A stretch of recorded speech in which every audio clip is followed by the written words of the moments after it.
যে স্ত্রী তার স্বামীর মনে কষ্ট দেয়, তার জীবনে মারাত্মক 3টি বিপদ আসবেই আসবে, কেউ সেই বিপদ থেকে তাকে রক্ষা করতে পারবে না। এই কথাগুলি আমার নয়, বলেছেন মুহাম্মদ সাল্লাল্লাহু আলাইহি ওয়াসাল্লাম। বুখারী, মুসলিম, আবু দাউদ, নাসাই, সিয়াসিত্তার অনেকগুলি কিতাবের মধ্যে এসেছে স্বামীর মর্যাদা ইসলাম কতটুকু দিয়েছে। শুধুমাত্র জাস্ট একটা হাদিসের দিকে অবলোকন করলেই আপনি বুঝতে পারবেন। রাসূল করিম সাল্লাল্লাহু আলাইহি ওয়াসাল্লাম বলেছেন, স্বামীর পায়ের নিচে স্ত্রীর জন্য জান্নাত রাখা হয়েছে। কোন স্বামী যদি কোন স্ত্রীর উপরে নারাজ থাকে, আর ওই স্ত্রী তাহাজ্জুদ পড়লো, নফল নামাজ পড়লো, রোজা রাখলো, কাবা শরীফ ধরে আল্লাহর কাছে কান্নাকাটি করে মাপ চাইলো, কিন্তু স্বামীর হক আদায় করলো না, আপনি এই কথা বিশ্বাস রাখেন যে আপনি কখনো আল্লাহর জান্নাতে যেতে পারবেন না। আর যার উপরে তার স্বামী খুশি থাকে, স্ত্রীর মৃত্যুর পরে স্বামী যদি বলে আমি আমার স্ত্রীর উপরে অত্যন্ত খুশি, আল্লাহ পাক শুধুমাত্র জাস্ট এই কথার কারণে আপনাকে জান্নাত দিয়ে দিতে পারে। সুবহানাল্লাহি ওয়া বিহামদিহি, সুবহানাল্লাহিল আযীম। আমাদের মডার্ন সোসাইটিতে স্বামীদেরকে মর্যাদা দিতে চায় না। পৃথিবী যত আধুনিক হচ্ছে,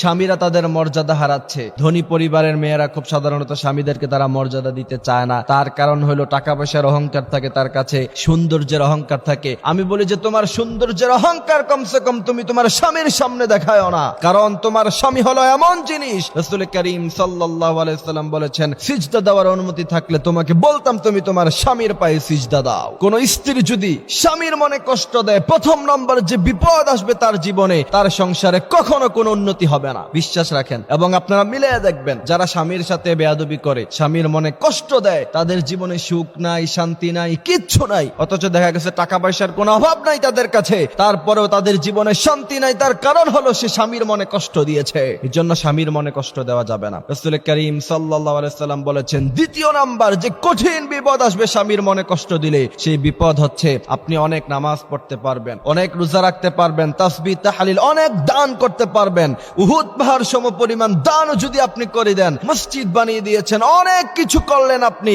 কিন্তু আপনি স্বামীর মনে কষ্ট দিয়েছেন। রাসূল করিম সাল্লাল্লাহু আলাইহি ওয়াসাল্লাম বলেছেন, তুমি কবরে যাবা, তোমার জন্য জাহান্নাম চালু হয়ে যাবে, জাহান্নামের রাস্তা খোলা হয়ে যাবে, তুমি জান্নাতের সুঘ্রাণও পাবা না। এই জন্য প্রিয় ভাইরা আমার বোনদেরকে এই কথাগুলি আমরা শোনায়া দিব, স্ত্রীদের কাছে বলবো যে হুজুর বলেছেন, এবং বিশেষ করে আপনারা আপনাদের মেয়েদেরকে নসিহত করবেন, স্বামীর সাথে বেয়াদবি করো না, স্বামীর সংসারে গিয়ে ভেজাল লাগায়ও না। যদি অসংগত কোনো কারণ না হয়, স্বামীর নামে আমাদের কাছে বিচার দেওয়ার কোনো দরকার নাই। আপনি বাবা হিসাবে, মা হিসাবে, ভাই হিসাবে আপনার বোনকে, আপনার মেয়েকে আপনি এই কথাগুলি বলে দিবেন। তৃতীয় নম্বরে যে কঠিন বিপদ আসবে কিয়ামতের ময়দানে, রাসূল করিম সাল্লাল্লাহু আলাইহি ওয়াসাল্লাম আপনার ব্যাপারে সুপারিশ করতে চাইবে না, কারণ আপনি স্বামীর মনে কষ্ট দিয়েছেন। জান্নাতে যাওয়া আপনার জন্য অত্যন্ত কঠিন হয়ে পড়বে। সুতরাং যদি সোজাসুজি জান্নাতে যেতে চান, স্বামীর মনে কষ্ট দেওয়া যাবে না। স্বামীর মনে যেই নারী কষ্ট দেয়, সেই নারী কখনো ভালো নারী হতে পারে না। এই জন্য প্রিয় ভাইয়েরা আমার, আল্লাহ সুবহানাহু ওয়া তাআলা বলেছেন, ওয়া মিন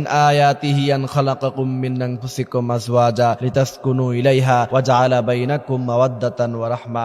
স্বামী এবং স্ত্রী একে অপরের কাছে গেলে সুকুন মিলবে, একে অপরের কাছে গেলে ভালোবাসা মিলবে, একে অপরের কাছে গেলে প্রশান্তি অনুভব করবে। কিন্তু আজকাল যে অবস্থা হয়েছে, স্বামীরা সারাদিন বাইরে ব্যবসা বাণিজ্য চাকরি করার পরে রাতের বেলা ঘরে ফিরতে চায় না। জিজ্ঞাসা করি যে কেন ফিরতে চান না, বলে যে বাসায় গেলেই তো ঝগড়া ফাসাদ শুরু হয়ে যায়। নো, আপনার স্বামীর সাথে আপনি এমন খারাপ ব্যবহার করতে পারেন না। তার জীবনের সমস্ত কষ্ট, তার জীবনের সমস্ত ব্যস্ততা আপনাকে ঘিরে, আপনার সন্তানকে ঘিরে। সুতরাং মনে রাখতে হবে, একজন স্বামী তার জীবনের সমস্ত কষ্ট দিয়ে তার পরিবারকে সে ভালো রাখতে চায়। এই জন্য স্বামীদের মর্যাদা বুঝতে হবে। আল্লাহ সুবহানাহু ওয়া তাআলা আমাদেরকে এই কথাগুলি বুঝার তৌফিক দান করুক। আমিন।